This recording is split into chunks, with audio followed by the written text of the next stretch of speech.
All right. Meeting's going to come to order.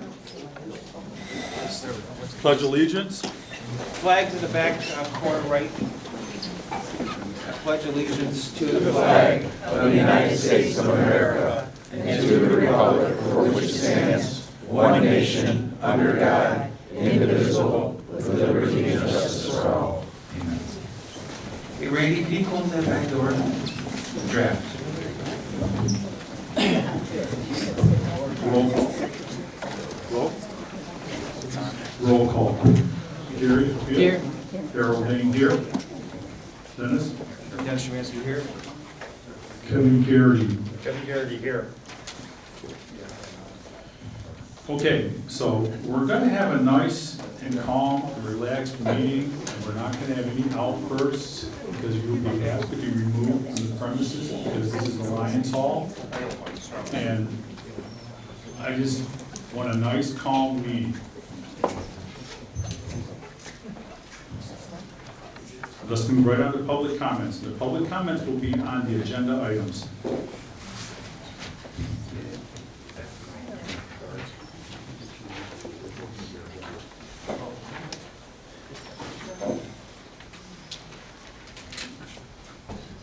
Public comments.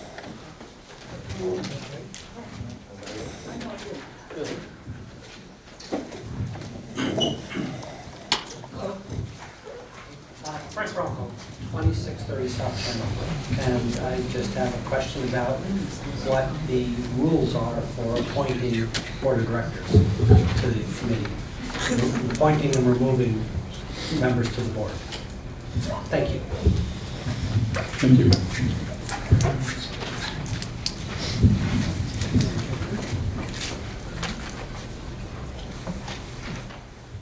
Any more? I can't, for what? Public comments. Public comments.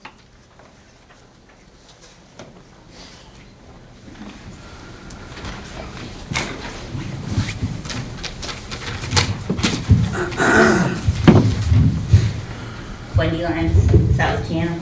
You guys don't answer questions, right? I just ask and you don't answer.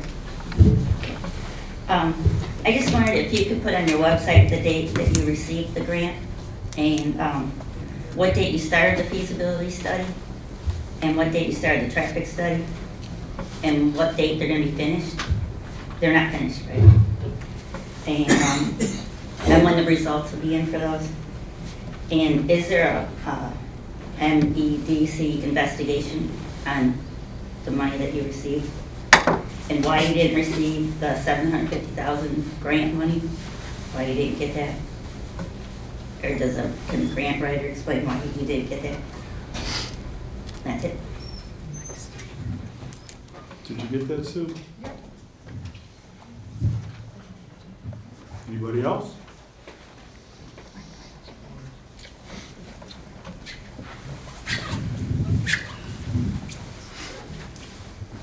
Roger Federal, 1900 South Channel. It's pretty difficult to come up with comments prior to the meeting when you don't really know what's going to be discussed. That's my opinion. And I don't mean to be rude, but you are very condescending as a chairperson. Thank you.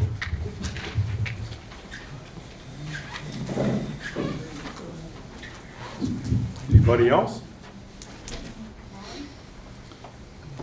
Public comments are closed. Approval of the meeting minutes from February 16th. Did I pass them out? I make a motion, we approve the meeting minutes? I want you to see them. I have to say, I haven't seen.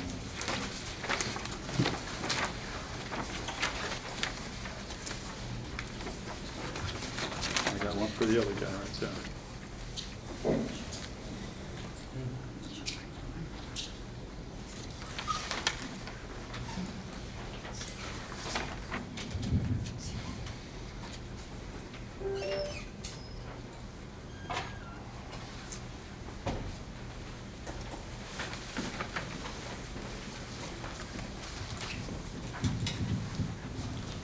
I move to make the motion to approve the minutes Second. Roll call. Gary? Yep. Harold, yes? Dennis? Yes. Kevin? Yes, Well, he actually can't, He because he can't wasn't vote. here. I wasn't here, yeah. I didn't vote on any of these things. Right. Right. So,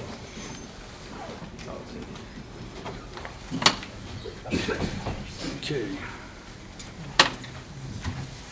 Gary? Okay, we report on the treasurer's report, recognizing we haven't had a meeting since February. So this is could be a little exhaustive for some. Starting out with our cash on hand, as of December 1st of this month, we have almost $22,000 in our HITA bank account. So during this time, from February, really from January 1st to now, to December 1st, we've written 25 checks. In that period of time, we spent, total checks written was $65,704. Broken down by quarter, since I want to bring everyone up to date of where we're at with our finances, we spent $43,450 in the first quarter. The second quarter, we spent $5,867. Third quarter, we spent $9,831. And in this quarter so far, we wrote $5,570. The checks that were written from January through November were, they do not include any checks that we'll be approving at today's meeting. When you look at the checks, as far as what categories we spent it on, we spent $12,400 of it on the final payment for our feasibility study phase 1. We have a $900 accounting contract that we paid back in January. We have a property option that actually was part of the grant that we needed to have a piece of property option on. We also had a number of requests from legal on through the Freedom of Information Act. That was $18,000. We have director's insurance for a cost of $2,445. And then we have our audit, which cost us $5,750. And then typical administrative fees of $3,182. These checks that were we approved, we had pre-approved these checks. We know we're going to have these back in February. So as of today, let me clarify that, as of December 1st, our cash is $21,885. And you have in your packet here basically a cash flow statement from January through November, identifying what checks were written for what reasons. And also what I've attached is actually the accounting files that we get from our accountant. This was identified in the audit that the cash flow statements that I have developed aren't really as sophisticated as they need to be. So I have included in there 10 months of financial statements from our accountant identifying, our cash flow. What you'll recognize is if you go on page 2 of the, well, you can't do that because I don't have November's. But if you go back in each one of these individual months and go on to page 2 of each monthly report from the accountant, you'll find that account balance crosswalks accurately to the account balance that I have in the Excel spreadsheet. So there's no discrepancy in our cash, reporting on our cash.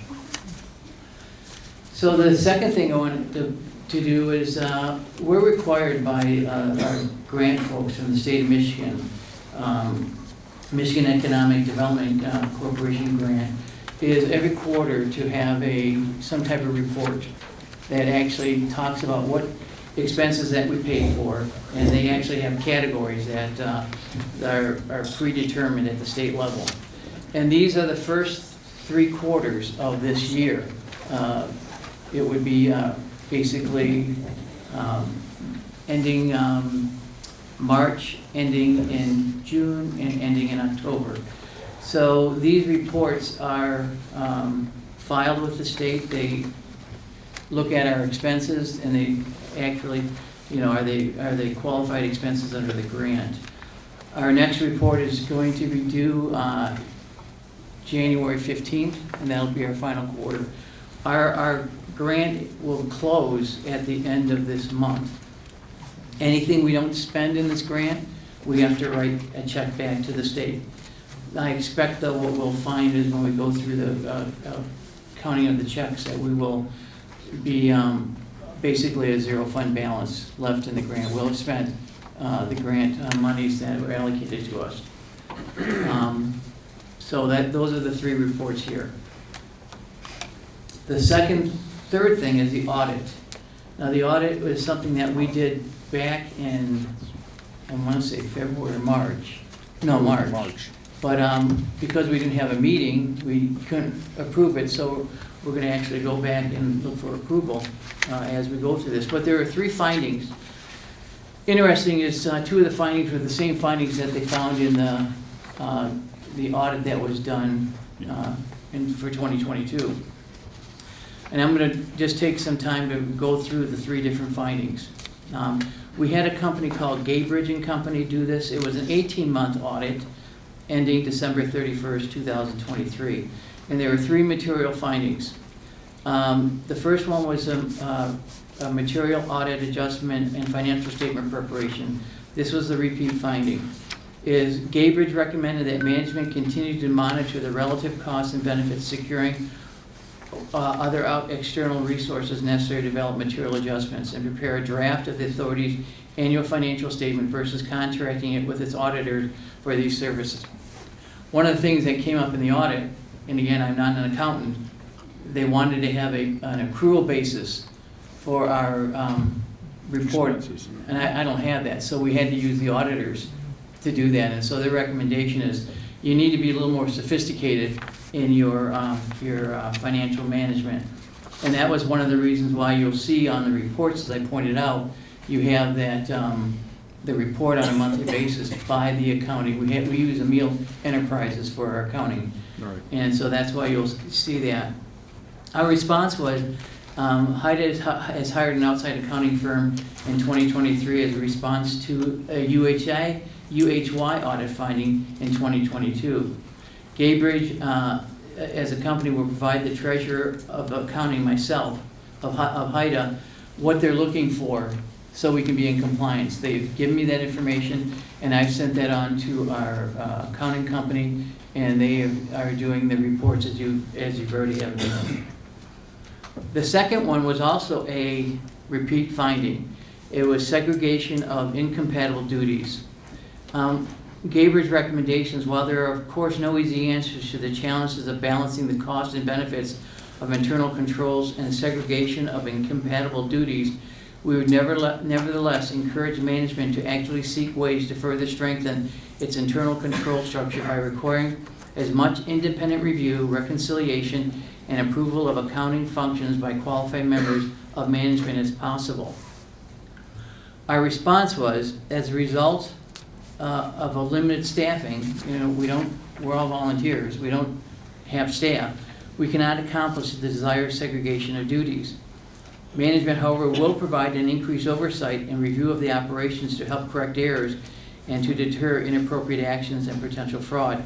And that's, again, why you're seeing the second part of the cash flow statement, that you have the accounting from the accounting company. Okay. So we believe, and they were fine with that. And the last one was lack of monitoring.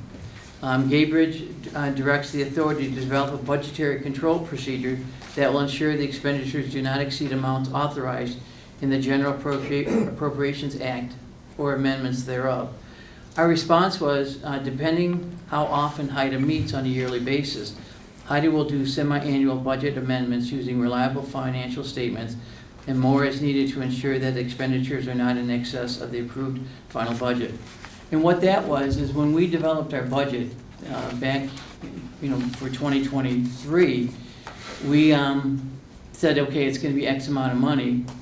Because we had a revenue side that was from the state, it was grant, it was basically, we had the funding, we exceeded our budget expenses for that period because one of our feasibility studies was more expensive than what we had budgeted. So they're saying you need to have a regular process that would adjust your budget if your expenses go up. It has not changed our cash flow statement because we had the revenue already in the bank account. So it wasn't that we were spending more money than we had. So we It should was just just- how we're counting it. So we should have did a budget amendment. I'm sorry? We should have did a budget amendment. Yes. So I would like to make a motion that we approve the 2023 audit with management responses. And then from that, we would then turn that over to Clay Township for filing.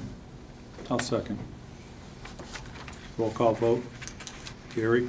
Approved? Harold? Approved. Dennis? Yes. The next item is December expenses. Again, in compliance, trying to be in compliance with the audit as far as better financial management. We have December expenses that I've written checks for, but we're not going to send them out until we get approval from this group. And so for this month, I'd like approval for a number of checks. We have two Freedom of Information Act invoices, one for $2,500, the other one for $10,830. And then we have one that we believe will be coming in December for $3,300. I went out and bought for myself printing paper and No, you did. printing cartridge. Killed probably 5 trees in the process of getting ready for this meeting. So that's $122. And then videotaping, for this meeting was $100. So December expenses are $16,852. I want to pay for, in 2025, we're supposed to pay for our post office box, and that's a year cost of $154. Our yearly cost for accounting has been discounted from $900 down to $810, and then our director's insurance to cover this board here is $2,445. No increase from last year. So that payment would be $3,409 for a total expenses that we need approval for is $20,261.70.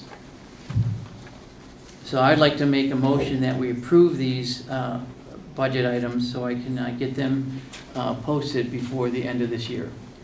I'll second. Okay. Roll call. Gary? Approved. Harold? Approved. Dennis? Approved. Well, Kevin can do this, can he?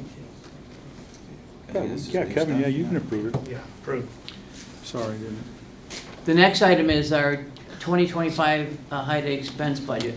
One of the things the auditors said to me, they said, well, you approved your budget for 2024 kind of late. You really should do 2024 and 2023. So our intent here is to have a proposed proposed budget for HITA. And what I have here is a budgeted expense of $73,500. And for that would be $5,000 for legal, $3,500 for grant writer. We have property option of $26,000, administrative for $5,000, and contingency for $2,500. These expenses would not be spent though until we have the revenue matched, and we're working on the revenue side now. So I'd like to make a motion that we approve the 2025 expense budget with a provision we would not engage in any expense approvals or reimbursements until we're able to secure funding for 2025.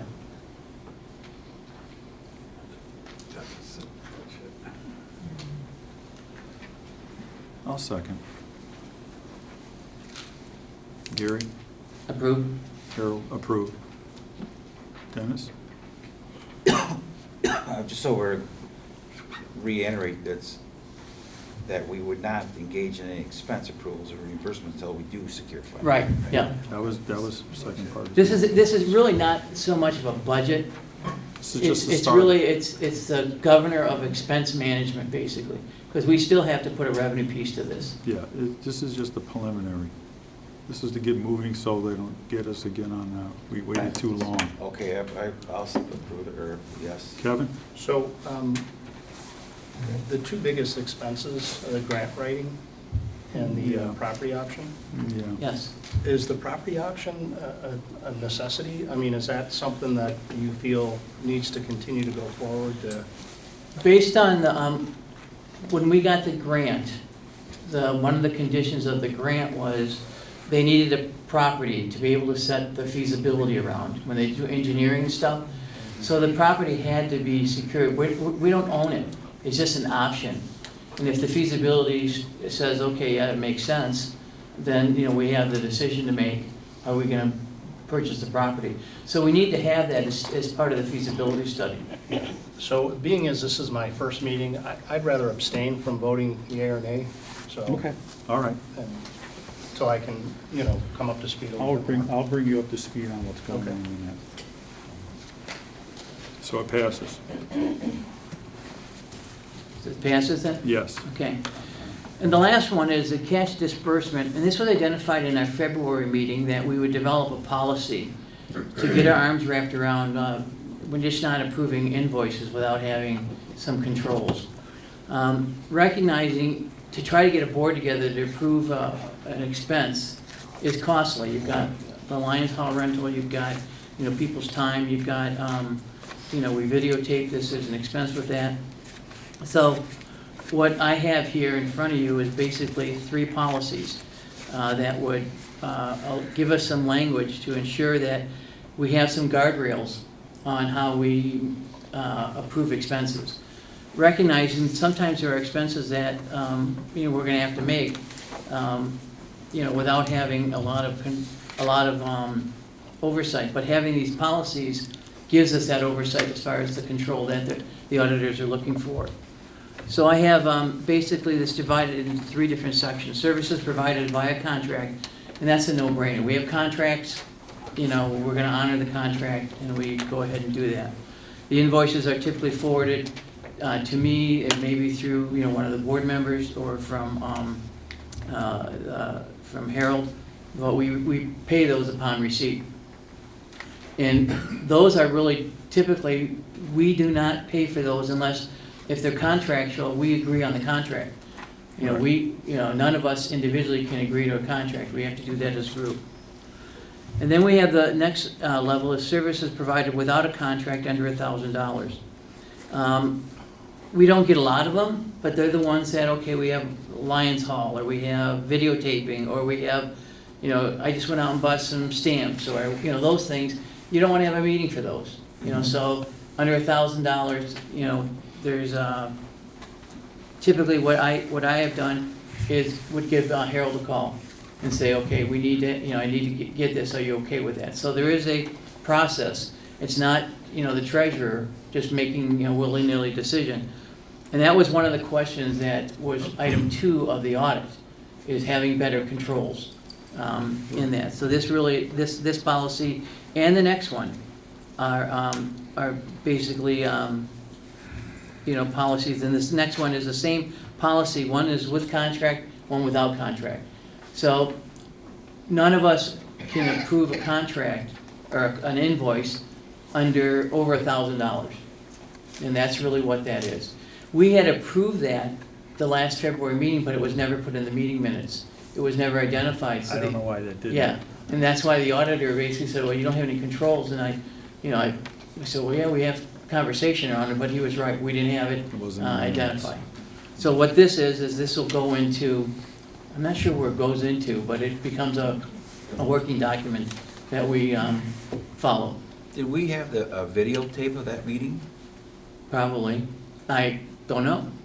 Do we remember what month that was? Because maybe we can look it Well, up. and again, It's a moot point now. Oh, I know. We're just gonna go do this. Okay. This one. You know, I get your point, yeah, I mean, you wanna go back a year?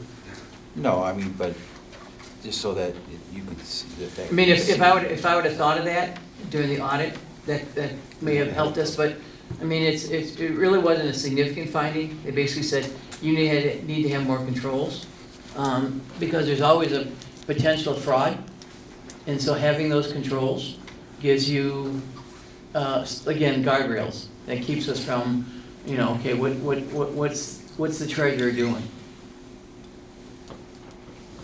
So I'd like to make a motion that we would approve the cash disbursement policy. I'd second that. Yeah, okay. I Again, okay. approve. Gary, you approve? Yeah. Harold approved. Dennis, you approve? Approve. Kevin? Approved. And that is my report. Thank you, Gary. Seems like we've been to this route before. I think you did a really good job in. Gary, yeah, you put all this stuff together. I mean, we were on the phone for a long time this morning. It was like, holy cow. Yeah, there are a number of sad trees out there right now that are missing branches. Yeah. Holy jeez, yeah. So this is gonna take care of the one part of the audit that they said we didn't shine on. Well, it should take care of probably three of them. Three of them. Three of them. Okay, we're good with that then. Okay, organizational meetings. Organizational annual meeting, what do you think? We're looking at March 9th at 10:30 after the HISCMA meeting? Here at the Lions Hall. Yeah, here at the Lions Hall. What do we think? I think it's good piggybacking. Yeah, well, we're because gonna, most yeah. people are already here. And then they're true, we're not doing a big hall interference either. You gonna be around, Gary? I will not be here the 9th, but don't let that stop you. I mean, Okay, yeah, no problem, we won't. Kevin, what do you think? Well, if I'm still part of the board, I'll be here. Hopefully, you'll be here. Yeah. Just looking at the calendar. Okay, Yeah. okay, then, Is that a Sunday? No, it's a no, it's a Saturday, right after the It's HISCMA always, meetings. the Hearts, the Lions Association meetings are always on Saturday mornings. Yeah, it's right after that. Yeah. Saturday's the 8th. yeah, Saturday's the 8th. Is it? Oh, Yeah. Oh, it's a typo there. Jesus, Gary. I make a motion that we amend the agenda so it shows March 8th on there. I'll second. Approved. Harold approved. Okay.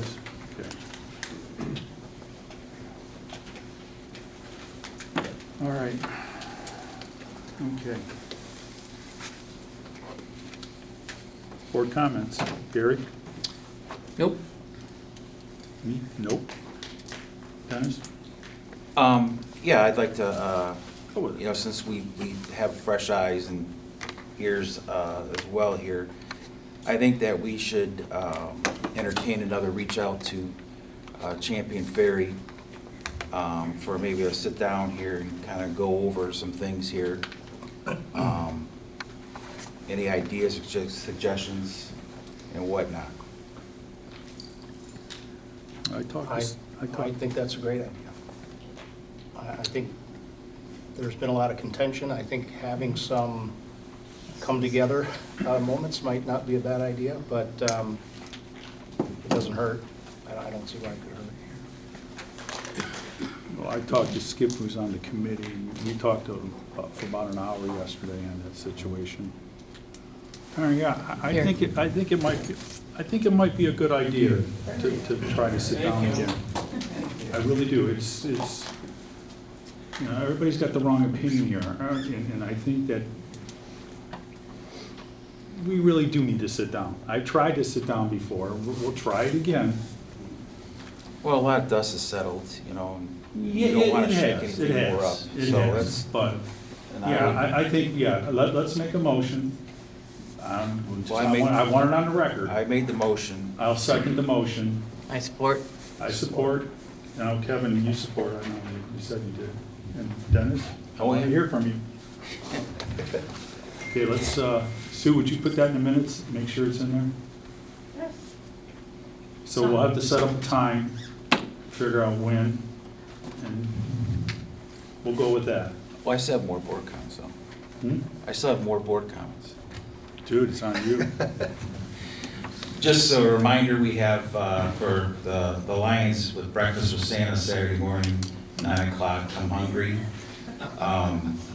Is that pancakes? Pancakes, sausage, eggs, you know, normal stuff. You can bring your own cocktails if you like them. Miss Santa will be here. You can take pictures with them, no charge, of course. Other than that, Merry Christmas, everybody, and Happy New Year. And they said we'll be diligent in reaching out to Champion and Jay Price, and so if we can get some sort of a meeting and And I'm sure we'll be all in attendance in that. That's all I have. So the only comment I want to make, I'm new to this board. I was elected back in March by the prior Clay Township Board. However, the new board on December 2nd passed a motion to remove me from the HITA board. I'm not sure it was following proper protocol. The HITA Articles of Incorporation state that there needs to be cause, and we haven't had a meeting. So I'm gonna, and Harold was very welcoming when I came in today, so we're gonna assume that I'm still part of this board and plow forward. So we really appreciate the community's support in the efforts that I think we are all gonna be in our best interest moving forward. So appreciate the opportunity.